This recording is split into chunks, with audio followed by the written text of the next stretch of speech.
Morning, folks. Everything new under the sun. Well, I've been away for a couple of days. I've been out. Well, I haven't posted any videos for a couple of days. A couple of things going on. One channel update here. We're going to take a look at this two new major volcanoes that I've suggested in past videos. Means the reawakening of the Ring of Fire in preparation for the last day's events. A couple of quick updates. So I haven't made any kind of regular videos because my TG5, which I purchased a while ago, I've stuck it in some water to clean it, and it got waterlogged. My fault. I sent it in for attempted warranty repair. They sent another one back, refurbished product, and that was 2 weeks later. By the time I received it, I tried playing with that refurbished product that I got in replacement, and it had bugs of its own. There was something wrong with the focus mechanism on it. So after a day of fiddling with that, I had to, and speaking with Olympus, I had to go ahead and send that one back in. So now I'm waiting on, they're apparently going to send me a brand new one. And so I'm waiting on that, but it was back ordered. So I haven't had a camera probably for the last month or so to actually do any of my other videos. And I have a number of other videos kind of stored up. And I'm thinking that I want to complete, but I don't have a camera to do them properly. So that's kind of an update on where the channel is with those. I really hope to get into the into the regular swing of things with the regular kind of homestead videos, etc. That I've been saving up. I still got my wood, my chainsaw mill video that I hope to do now that the weather's a bit warmer, and I've got some updates to do on the Airstream as well. So I hope to get those, show you guys those things. So those are a couple of things happening in terms of the channel. Thanks to all the over 9,000 subscribers now that have subscribed to my channel. That's incredible. I really appreciate that. A ton of new subscribers, and so that's pretty exciting. And I hope you guys are hearing the good news in some of my videos as well. This is not doom and gloom. I hope that these will adjust your way of thinking and not shock you necessarily, but maybe shock you. But wake you up into recognizing that the Lord's return is near, and we're kind of wrapping up the history of the world, and so I'm pretty excited about that. People are finding my channel, so that's pretty cool. So we're heading towards the 10,000 mark. I have no idea what I would do or will do for 10,000 subscribers. That's a major milestone, obviously, but just a thanks to all the subscribers there who are watching, paying attention to the channel, and supporting the channel. I really appreciate it. Well, I want to take a look at a couple articles this morning. Not too extensive, but I'm going to take a look at a couple things because I've been out of the loop for 2 days in terms of videos. This is from Charisma News, and in my past videos, you've heard me speak of the Ring of Fire waking up, and I think it's all part and parcel of the end time events, which are going to be coming upon us. And I think God's going to use his natural world to, in and of itself, provide the judgment on the earth. And I think part of that, he destroyed the earth once with water about 4,400 years ago. He's going to do the same with fire. And I believe the earth is in a sort of a way heating up, winding up to destroy the earth with fire. And there's going to be hailstones and brimstone falling from the sky, and mountains burning with fire from the sky. J.D. Farag suggested maybe that the mountain falling with fire could be a volcano basically shooting off into the ocean, because they are mountains burning with fire. And that was interesting. That was from, I think, his last prophecy video. But I think God's going to use his earth, his natural creation, to judge men on earth. And that's why we see things heating up in a sort of a way, and the volcanoes coming active. And this is from charismanews.com. A yellow alert has just been issued for two major volcanoes. Where? Oh, in North America. Could some significant trouble be coming to North America? Massive eruptions of Hawaii's Kilauea volcano and Guatemala's Fuego volcano have captivated the world in recent days, and that's been the major news. The Kilauea volcano is now the worst volcano in the history of the U.S. And huge damage there. It's an eye-opening experience, to say the least. And now it looks like even more volcanoes are starting to wake up. That's exactly what I'm saying. The Earth is waking up. The Earth is groaning. These will increase in frequency and intensity. The earthquake eruptions and the earthquakes, the volcano eruptions rather, and the earthquakes. It says, in fact, yellow alerts were just issued for Mexico's Mount Popocatépetl.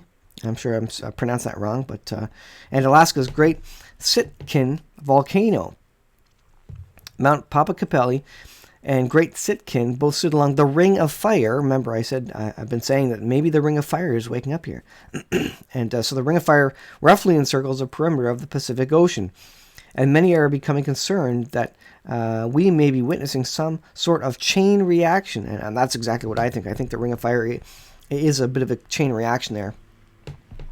As volcanoes all over the globe begin to exhibit signs of increased activity, this even includes some unusual happenings at Yellowstone, and there's talk of the geysers that are going off more frequency in Yellowstone. So there seems to be a trigger event. All the volcanoes around the world seem to be waking up, coming to life. To start with, let's take a look at the yellow alert that was just issued for Mount Popocatépetl. The following is from the government of Mexico's website. In the last 24 hours, monitoring systems at Popocatépetl volcano were registered 30 exhalations with emissions of steam and gas. At night, it was possible to observe incandescents that increase with some exhalations. That must be a translation. It goes on here. Senapred, which must be the Mexican government organization, emphasizes that people should not go near the volcano, especially near the crater, due to hazard caused by ballistic fragments, stuff, the rock shooting out of the volcano, and in case heavy rains leave the bottoms of ravines by the danger of landslides and debris flows.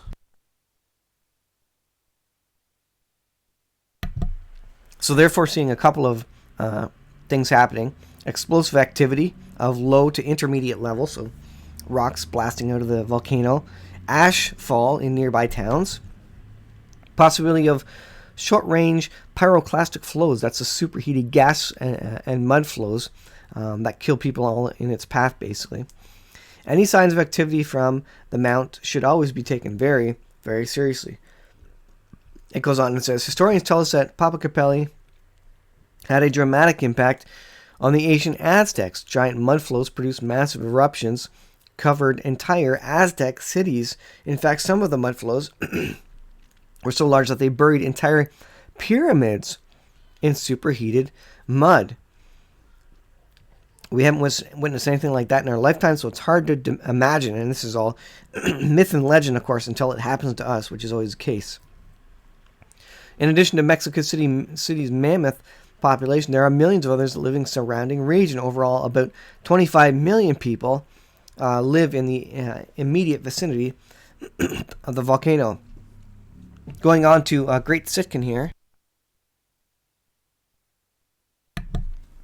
So this is a volcano in Alaska, and Sitkin is monitored by 5-station seismic network on Great Sitkin Island, with additional seismic stations on the nearby islands of Egatin, Adak, Kagalask, and Kanaga.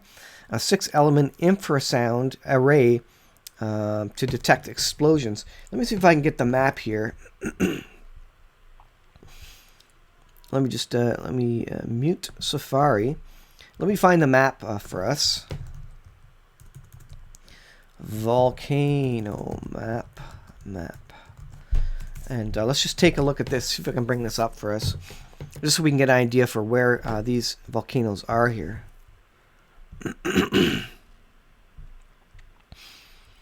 Map of currently active volcanoes. This is from Volcano Discovery.com. I'll put the links in the description. We can look at it. But I think this is pretty significant. So, looking at the Ring of Fire, let me pull this one up here. There you go. So this is Volcano Discovery.com. So the ring of fire here. So let's zoom in over here. This is the ring of fire. This is kind of around the Pacific Ocean. Let's zoom in further. Where are we going here? Where are we going? There we go. So we have Mount Popocatépetl right there in the red. Let's zoom into that. Let's zoom into the Mexican volcano here.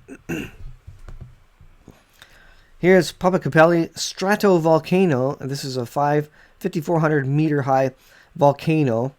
Last update is from December 1, 2015. It's degassing and sporadic explosions, slowly growing lava dome. So I don't know why that's not updated.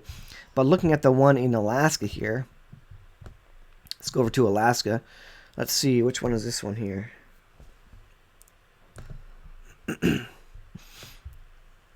That's Katmai. Oh, okay. Here's the yellow alert here. Let's see. That's not the one. Stratovolcano, Cleveland volcano, Bogoslav volcano. By the way, look at this land bridge. Interesting. If you lower the water of the ocean, about 100 feet or something like that, this land bridge becomes visible. Let's see. Well, it's not showing the particular one that this is speaking of. Let's see. Great Sitkin volcano. Great Sitkin Island.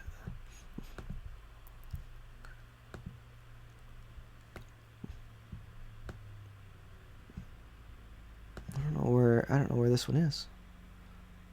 Katmai, Bogoslav, Cleveland volcano. Well, it's there somewhere. Here's a couple of red ones on the other side. I mean, the ring of fire is just lit up all around there, regardless. There's Kilauea. That's Hawaii. Kilauea in Hawaii. Zoom out again. But anyways, we can see the significant. I could probably, if I just Googled it on the map, it'd probably come up. Regardless, Sitkin is a basaltic and andesite volcano that occupies most of the northern half of Great Sitkin Island, a member of the Andronov Islands, located a group in the central Aleutian Islands, east of the community of Adak. Sitkin erupted at least 3 times in the 20th century, most recently in 1974. So it's one that's waking up. Unlike Mount Popocatépetl, Great Sitkin is located very far away from any large population centers. So even a full-blown eruption of that volcano would not be catastrophic. Of course, the same could not be said, it goes on, about Yellowstone. As I've written many times, a full-blown eruption in Yellowstone could potentially change all of our lives in a single moment. Yellowstone's, and this is the geyser that's significant, Steamboat Geyser, the largest in the world, has now erupted 8 times in less than 3 months in a geological puzzle that has fascinated scientists working at the site. So you have all these eruptions. Basically, the rumbling underneath, the magma is moving, the earth is shifting, earthquakes are increasing as it relates to the volcanoes that are waking up here. And so this is all interesting information. You put all this together and you say that something could occur around the Ring of Fire. And indeed, what we see is it started kind of with the Hawaii volcano right in the center of the image there. And you can see the red volcanoes all around the Ring of Fire that are now lighting up, getting ready to go off there. And again, I think this is all part of God's plan. He's going to use His natural earth to fulfill Bible prophecy. I do believe there's going to be some supernatural. Absolutely, there's going to be supernatural to it.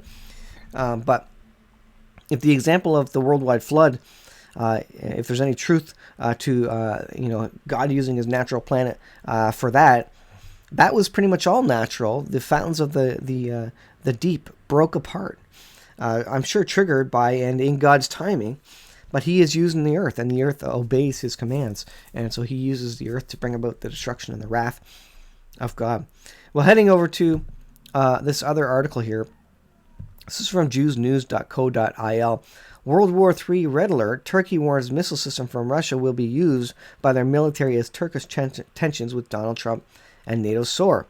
So Erdogan is getting the S400 surface-to-air missile system.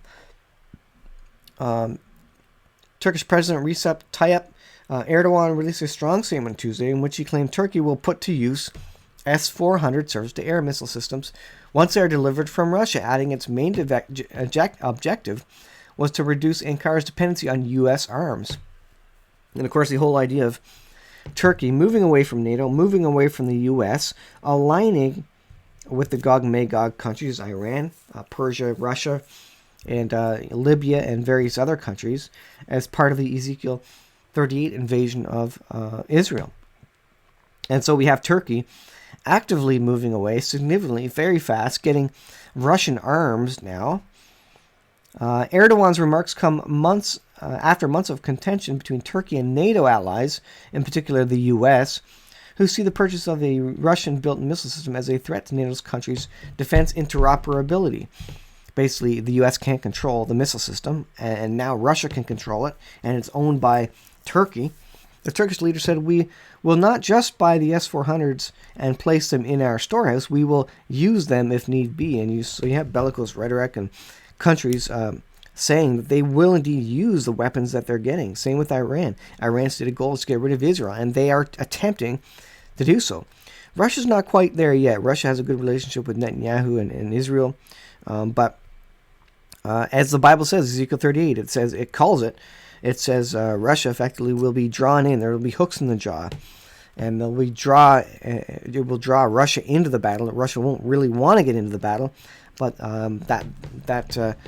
that company of allies will draw Russia into it. It says here, what are we going to do with it if not to use this defense system? Regarding Turkey's objective to reduce its dependency on U.S. supplies, Erdogan says, are we going to depend on the U.S. again? When we have been demanding from them years, the answer has been given to us. The Congress is not allowing. Basically, the Congress in the U.S. is not allowing weapons transfers, even though the weapon manufacturers want to sell to Turkey because they want to make a pile of money. But the U.S. is just not doing it because they see that Turkey is kind of moving away from them. In the meantime, Russia has responded to the Turkish request for the S-400 with a pretty alluring offer.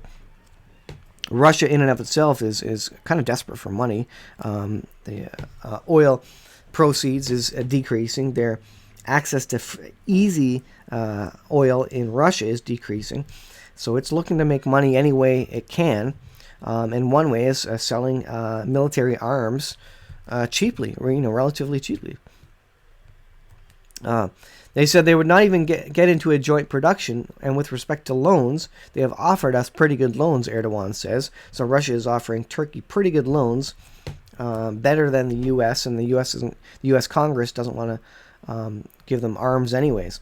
So interesting information coming out of Turkey, aligning with Russia significantly because they're part of the Gog-Magog alliance. So this is Bible prophecy occurring before your eyes. This is Ezekiel 38 lining up before your eyes. Guys, I'll leave it there. I'll put the links in the description, but interesting stuff happening on the world stage. Bible prophecy is winding up here. It's all the cumulative events show us that the Lord's return is near. I think we have less than 10 years at this point in time. I could be wrong, but that's what I reckon at this point in time. So you need to make sure your heart is right with Jesus Christ. Make sure you're saved. Make sure you're going to heaven. If you don't know for sure that you're going to heaven, figure it out. Make sure you know Jesus Christ as your Lord and Savior. Ask Him into your heart today. He died 2,000 years ago for my sin and your sin. He's coming back again. All you got to do is call upon the name of Jesus. Ask for forgiveness. And He'll ensure that you'll be in heaven when you die. And I think, like I say, we don't have a lot of time left on this earth.